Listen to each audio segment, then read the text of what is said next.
पंढरपूर तालुक्यातील आढीव या गावातील आरती सुरज चव्हाण ही महिला डिलिव्हरीसाठी पंढरपूर शहरातील नामांकित असलेल्या मोहिते हॉस्पिटलमध्ये डिलिव्हरीच्या उपचारांसाठी नातेवाईकांनी तिला दाखल करण्यात आलं होतं।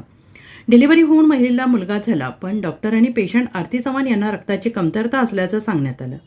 रक्तपेढीमधून रक्त आणण्यासाठी सांगितलं असता नातेवाईकांनी श्री स्वामी समर्थ नावाने पंढरपूरमध्ये असलेल्या ब्लड बँकेत गेले असता नातेवाईकांनी ओ बॉम्बे या रक्तगटाची मागणी केली असता रक्तपेढीतील संबंधित डॉक्टरांनी ब्लड दिले, पण ते ओ बॉम्बे नसून फक्त ओ गट असलेले रक्त देण्यात आले आणि त्यानंतर नातेवाईकांनी ब्लड बँकेतून दिलेले रक्त घेऊन मोहिते हॉस्पिटलला येऊन संबंधित डॉक्टरांकडे ब्लड पिशवी देण्यात आली।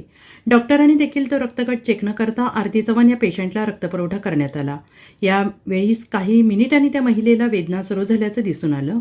नातलग यांनी डॉक्टरांना तशी कल्पना दिली, मात्र त्यावेळी डॉक्टरांनी लक्ष न देता तब्बल 1 तासाने येऊन चेक केलं असता चुकीचा रक्तगट असलेला रक्तपुरवठा केला असल्याचा प्रकार उघडकीस आला। त्यानंतर संबंधित डॉक्टरांनी पुढील उपचारासाठी सोलापूर या ठिकाणी पाठवण्यात आले, मात्र काही वेळाने त्या महिलेचा मृत्यू झाला असल्याचं दिसून आलं।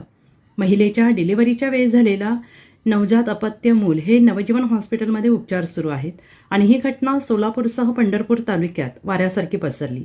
या घटनेनं पंढरपूर तालुक्यात हळहळ व्यक्त करण्यात आली आहे।